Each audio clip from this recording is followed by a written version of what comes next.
Hello student, welcome to digital classes. This video is for class 9 science. This is the third part of this chapter. In the previous video I taught you about the Newton's first law of motion, inertia, Newton's second law of motion, momentum and conversion of momentum, and about force also. Now in this video I am going to tell you about Newton's third law of motion. Newton's third law of motion. From Newton's first law we learned that what force is. The second law gave us a measure of force. It established that force acting on a body is the product of mass of the body and acceleration of the body. Newton's third law of motion tells us about the nature of the force. According to this law, when an object A exerts a force on the another object B, the second object exerts a force back on the first object A at the same instant. These two forces are always equal in magnitude but opposite in direction. The two opposing forces are known as the force of action and reaction. The force of action and reaction act on two different objects A and B.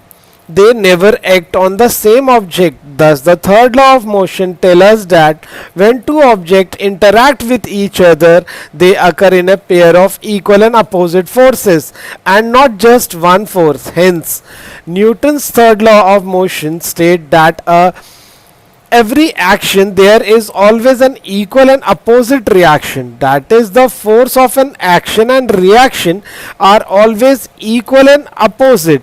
These forces act on two different objects and never cancel each other. Each forces produce its own effects. To prove this law, we can perform a simple experiment as described here. Two string balance A and B connected together. The fixed end of the spring balance A is attached to a rigid support like a wall. When a force is applied by pulling the fixed end of the spring balance B to the right, both the spring balance show some reading on their scale. It means force exerted by the spring balance B on A is equal in magnitude but opposite in direction to the force exerted by the spring balance A on B. If force exerted by spring balance B on string balance A is called action, then force exerted by spring balance B A on B is called reaction. I repeat, if force exerted by spring balance B on spring balance A is called action, then force exerted by spring balance A on B is called reaction.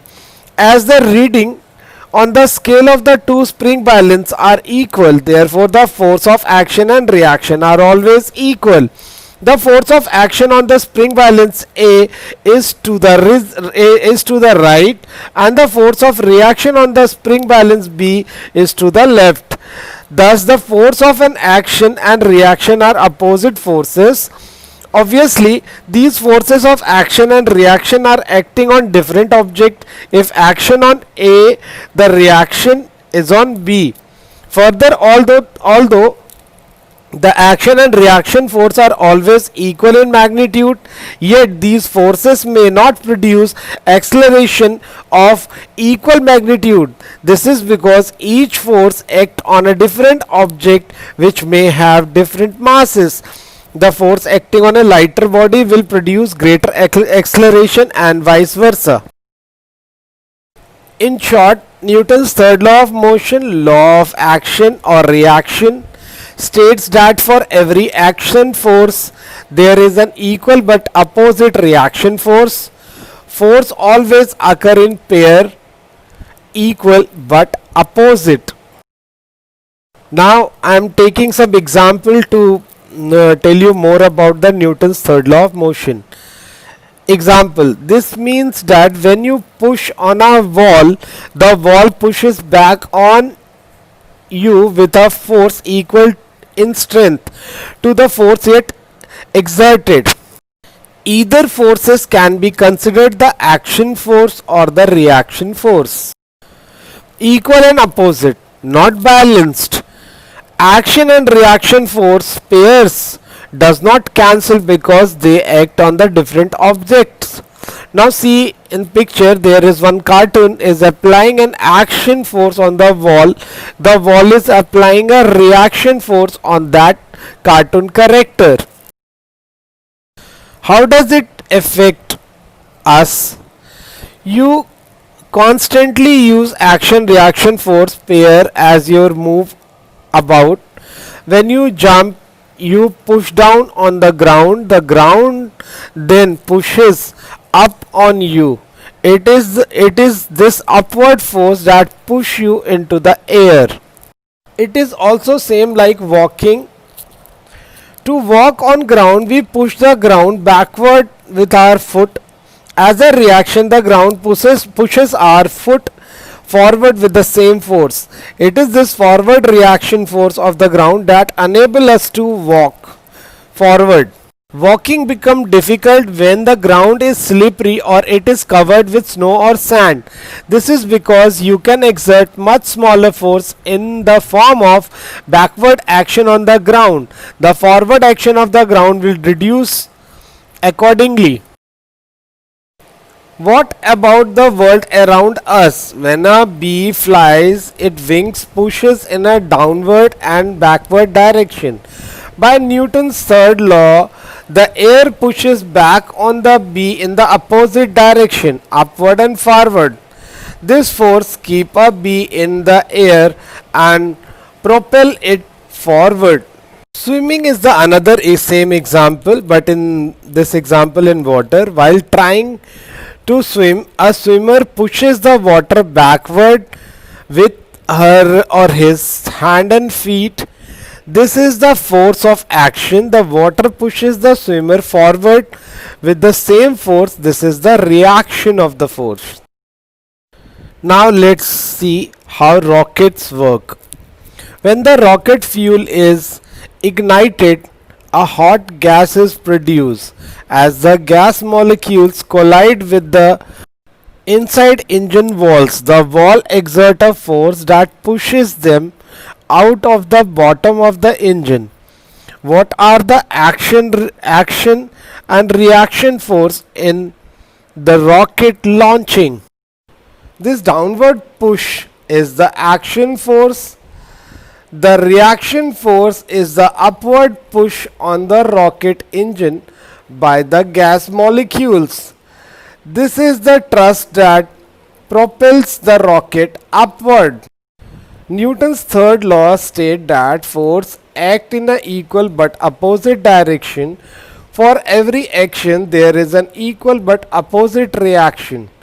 When one object exerts a force on another object, the second object exerts the same size of force on the first object. Now, action and reaction on different masses. Earth is pushed up by the boulder with just as much force as the boulder is pulled down by the earth. Now let us understand about mass matter, large masses and small masses. When you walk forward, you push backward on the ground. Your shoes pushes earth backward and the earth pushes your shoes forward. Why do you move forward instead of the earth moving back? The answer is according to third law of motion, equal and opposite reaction. Although the pair of force between the boulder and the earth is the same, the mass are quite unequal. Acceleration is not only proportional to the net force, but it is also inversely proportional to the mass. Because earth has a huge mass, we do not sense it infinitesimally small acceleration. The cannonball undergoes more acceleration than the cannon because its mass is much smaller. Force and masses. When a cannon is fired, there is an interaction between the cannon and the cannonball. The force the cannon exerted on the cannonball is exactly equal and opposite to the force that cannonball exert on the cannon.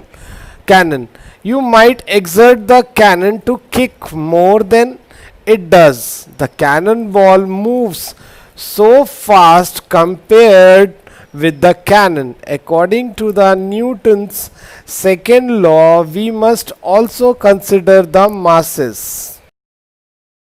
If F represent both the action and reaction force, m large the mass of cannon and m small the mass of cannonball. Do you see why the change in the velocity of the cannonball is greater compared with the change in the velocity of the cannon?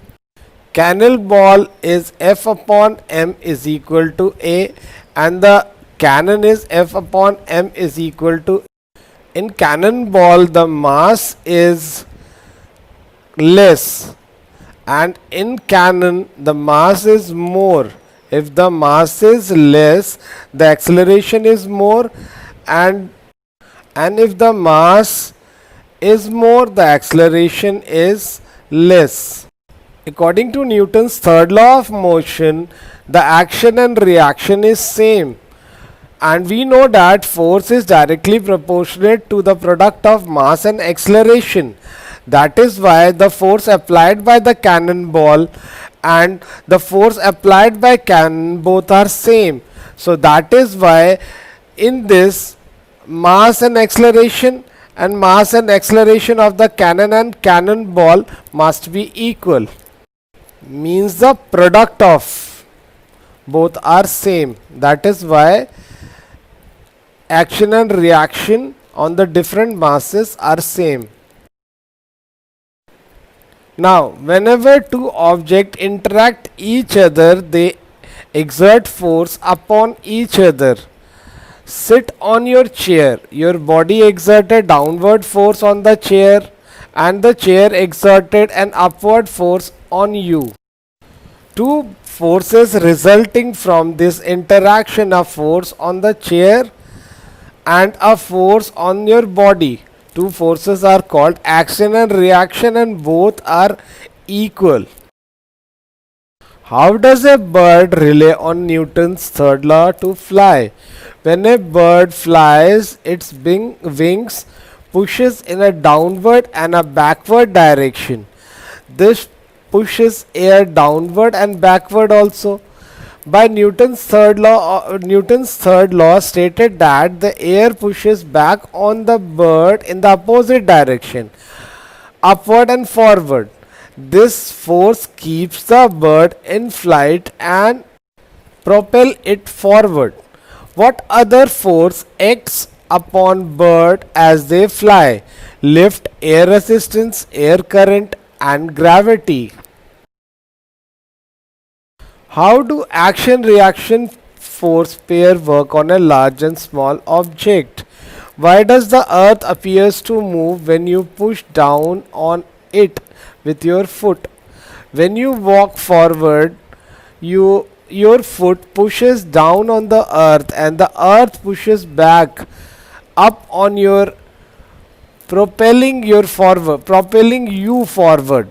The earth has so much mass compared to you that it does not appears to move when you push on it. Now how do rocket take off? A rocket launch is an example of Newton's third law. Fuel in shuttle's engine is ignite and a hot gas is produced. The gas molecules collide with inside wall on the engine. Walls pushes gas out of the bottom of the engine, the action force. The gas molecules but reaction force on the wall of the engine, which pushes the engine and rocket forward. This is called thrust also. How is weight measured? As you stand on the bottom scale, your weight pushes down on the scale. This because the scale pointed to show your weight. Newton's third law tell you that the scale pushes back up on you with a force equal to your weight. This force balances the downward pull of the gravity on you. Your weight pushes down on the scale as the scale pushes back up at you. Now the weightlessness image standing on a scale in an elevator that is falling. An object is in free fall when the only force acting on it is a gravity. The elevators, you and scale are all in a free fall. In free fall, the scale does not push back on you because the gravitational force is the only force acting on the scale. According to Newton's third law, you are also not pushing down the scale, so the scale remains at zero. You seem to be weightless, however, Earth's gravity is still pulling down on you because nothing is pushing up on you. You have no sensation of weight, means you are feeling weightless. In other words, freely falling object feels weightlessness. Now the last topic of this chapter is law of conservation of linear momentum.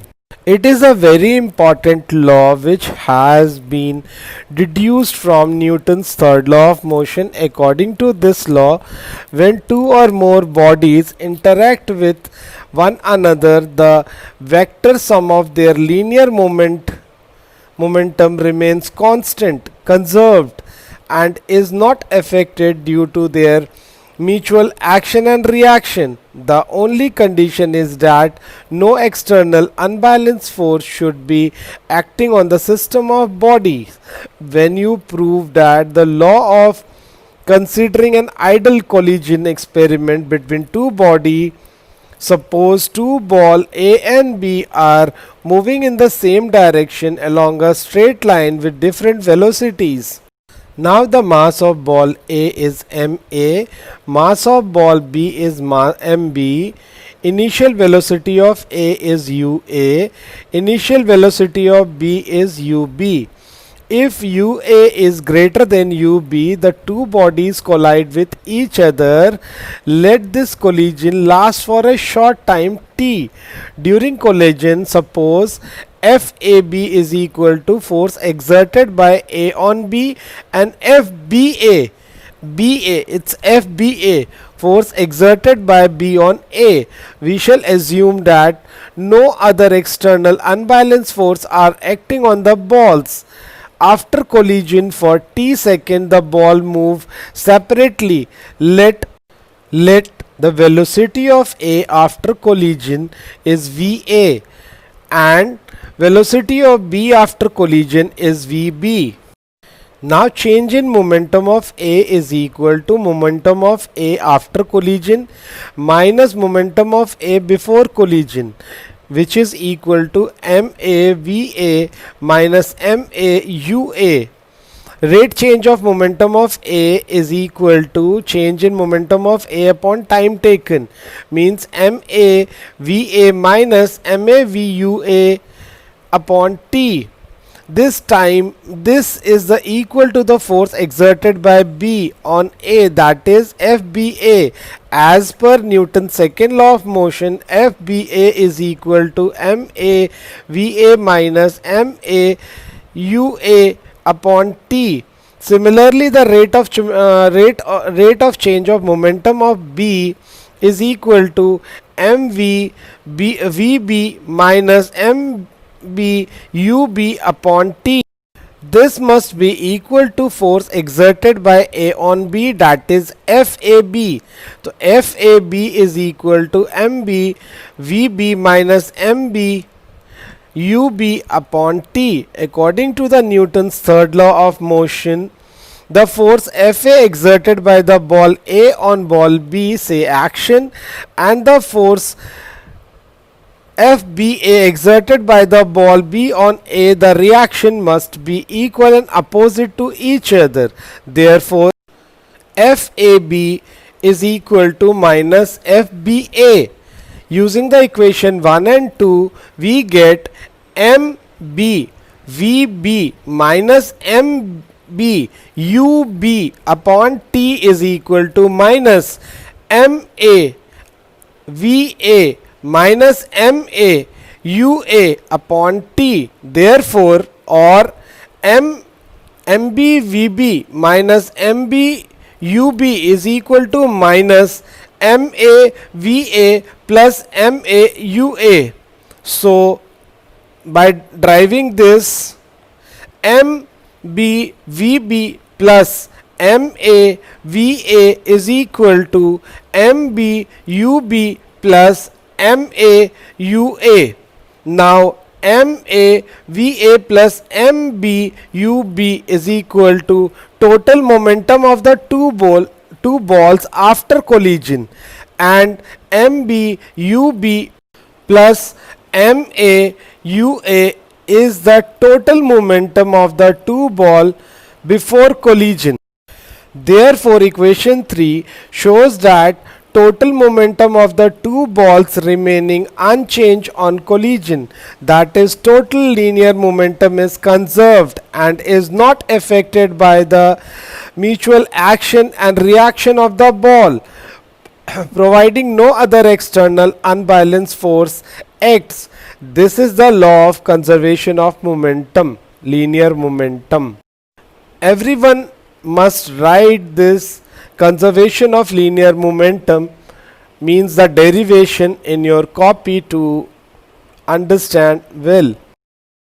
I hope everyone would understand whatever I taught in this video. If there is any problem related to any topic, please discuss within the class to solve you out.